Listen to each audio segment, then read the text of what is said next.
அனைவருக்கும் என் முதற்கண் வணக்கத்தை தெரிவித்துக் கொள்கிறேன். அனைவருக்கும் என் அன்பு கலந்த வணக்கங்கள். என் பெயர் ரித்திக். காந்தியின் கால் தேய்ந்தது, பாரதியின் விரல் தேய்ந்தது, தூக்கிட்டு தூக்கிட்டு கைகள் தேய்ந்தது, ஓட ஓட சுட்டு உயிர்கள் தேய்ந்தது, தேய்ந்து தேய்ந்து ஆங்கிலம் தேய்ந்தது.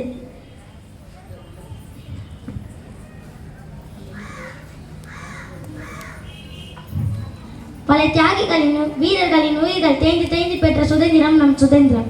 சுதந்திர போராட்ட வீரர்களை பற்றி என் நெஞ்சார்ந்த உரையை உங்களுடன் பகிர்ந்து கொள்ள விரும்புகிறேன்.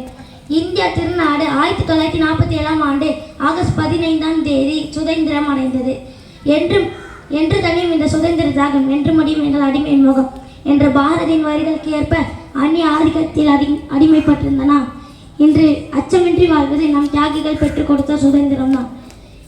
பல்வேறு இன்னல்கள் போராட்டங்களுக்கு இடையே சுதந்திரத்தை பெற்றுக் கொடுத்த தியாகிகள் வீரர்களை இந்நாளில் நினைவு கூறுவோம். 17ஆம் நூற்றாண்டிலிருந்து 500க்கும் மேற்பட்ட சமஸ்தானங்களை இந்தியா கொண்டிருந்தது. அப்போதுதான் ஆங்கிலேயர்கள் 1615இல் கிழக்கிந்திய கம்பெனி என்ற பெயரில் வியாபாரம் செய்ய வந்தது. அவர்கள் பிரித்தாலும் சூழ்ச்சியை கச்சிதமாக செயல்படுத்தி ஒவ்வொரு சமஸ்தானத்தையும் தன்வசமாக்கினர்.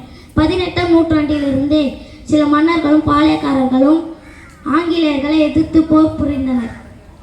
கத்தி இன்று அர்த்தமின்றி யுத்தம் ஒன்று வருகிறது, சத்தியத்தின் நித்தியத்தை நம்பும் யாரு செல்வி என்ற நாமக்கல் கவிஞரின் வரிகளுக்கேற்ப காந்தியின் தலைமையான சுதந்திர போராட்டத்தில் வீறு கொண்டு எழுந்து போராடிய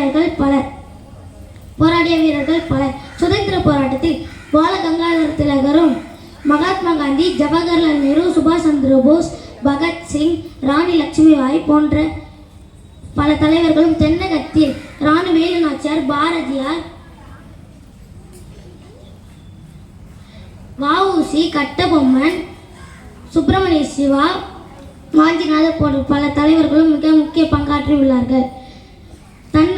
தன்னலம் பாராமல் ஆண்களுக்கு இணையாக பெண்களும் சுதந்திர போராட்டத்தில் பங்கேற்றனர். அவர்களின் பங்கு மகத்தானது. தேசிய அளவில் ஜான்சி ராணி, அன்னி பெசன்ட் அம்மையார், தமிழகத்தில் ராணி வேலு நாச்சியார், தில்லையாடி வள்ளியம்மை, கடலூர் அஞ்சலி அம்மாள், லீலாவதி அம்மையார் போன்ற பல தலைவர்களும் போராடியவர்கள் ஆவர். நன்றி, வணக்கம்.